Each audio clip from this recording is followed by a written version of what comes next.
안녕하세요. 더브레인 두뇌학습연구소 안양평천센터 소장 문하진입니다. 오늘은요, 토마티스 요법의 꽃이라고 불리는 마더보이스에 대해서 알아볼 거고요. 그리고 토마티스 요법을 총정리하는 시간을 갖도록 하겠습니다.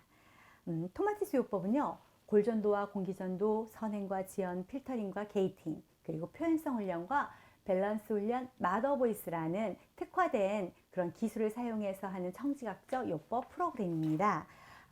필터링과 게이팅은요, 토마티스 요법의 핵심 기술이라고도 할 수 있는데요. 토마티스 박사님은 이 필터링과 게이팅이 없으면 토마티스 요법이 아니다라고 말씀하셨어요. 이 기술들은요, 청지각을 회복시켜주는데 아주 유용하게 작용을 하는데요.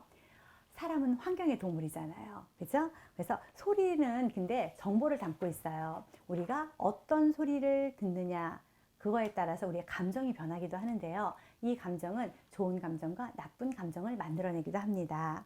그런데 귀는요, 스트레스 상황에 놓이게 되잖아요. 그러면 그 소리를 소거하거나 차단시키는 그런 기능을 발휘하기도 해요. 스트레스 상황이 되면 이 중에 있는 근육이요, 너무 민감하거나 또는 너무 둔감하게 되는 그런 일이 발생이 되는데요. 이거는 청력 저하의 원인이 되기도 하는 방어 기제를 만들어내기도 합니다. 그럼 토마티스 훈련의 최종 목표는 뭘까요? 네, 이렇게 방어 기제로 인해서 만들어진 청지각적 왜곡 현상을요, 올바른 듣기로 돌려주는 데 있습니다.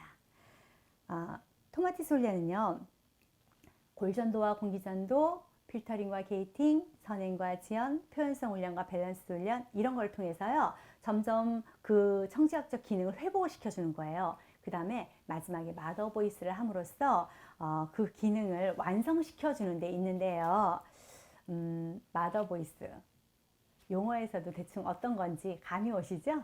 네, 그렇습니다. 엄마 목소리를 재료로 해서 하는 훈련이 바로 마더 보이스 훈련이에요. 우리 몸은 음식물을 먹음으로써 영양분을 섭취하잖아요. 그런데 우리 뇌는요, 소리를 들음으로써 충전이 돼요. 그래서 전기 자극에 의해서 이렇게 충전되는데요. 피부나 관절, 근육 같은 그런 곳에서요, 여러 가지 수천 가지 그런 자극들이 들어오잖아요. 그러면 이 자극들을 모아서 뇌에 전달해 주는 게 바로 귀라는 곳이에요. 우리 뇌는 스스로가 에너지를 만들어내지 못해요. 그래서 에너지원이 필요한데 그 에너지원이 되는 세 가지가 있습니다. 첫 번째는 공기 중에 있는 산소고요. 두 번째는 음식물을 통한 영양분 섭취고요. 세 번째가 소리와 운동이에요. 근데 이 소리와 운동이라는 거는 진동과 파동을 가지고 있거든요. 근데 이 진동과 파동을 담당하는 기관이 바로 귀라는 거죠. 그래서 귀는요, 단순히 소리만을 듣는 기관은 아니고요, 뇌를 충전시켜주고 우리의 삶에 있어서 활력을 불어넣어주는 그런 기관이기도 합니다. 뱃속에 있는 태아는요, 양수에 떠 있잖아요. 그래서 거기 중이라든지 외이 있는데 양수가 가득 차 있어요. 그래서 소리가 들어오면 그 소리 에너지를 양수가 전달을 해주거든요.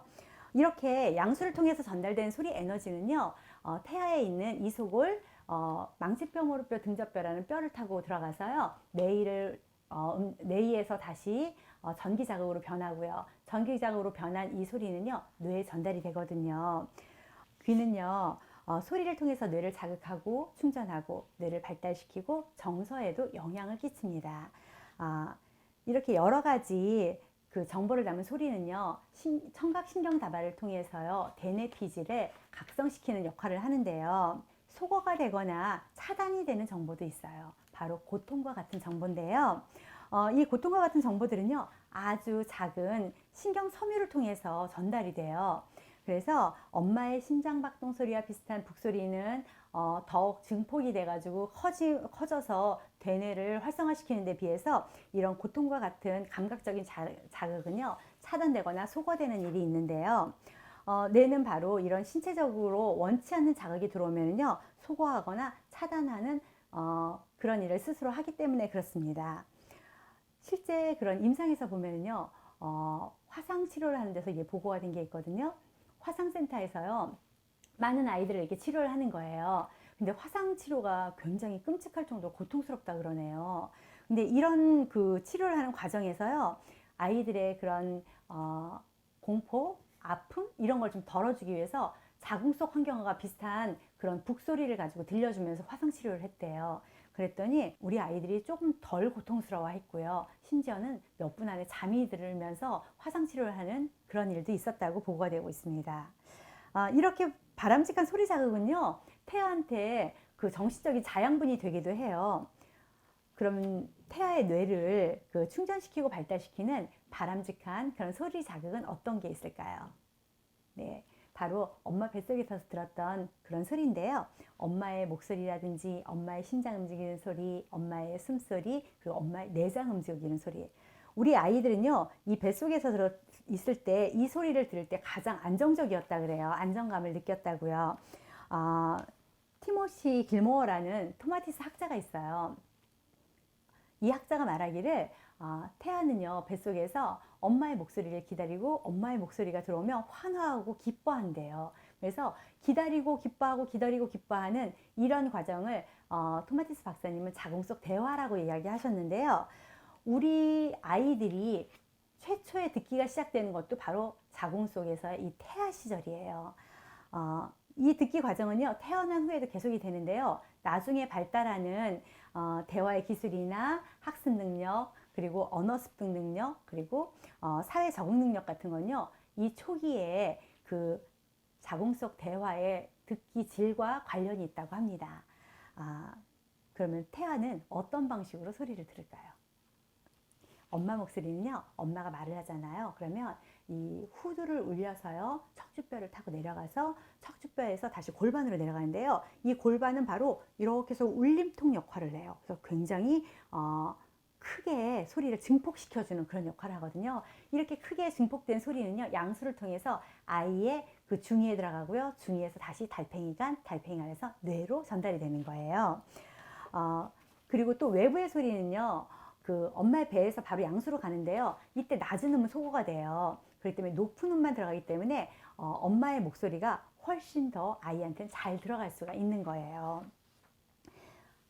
아이 임신했을 때 그런 모습을 보면은 아기가 엄마 뱃속에서 이렇게 거꾸로 있는 게 보이죠? 그거는 바로 엄마의 목소리를 더 잘 듣기 위한 그런 몸짓이라고 하는데요.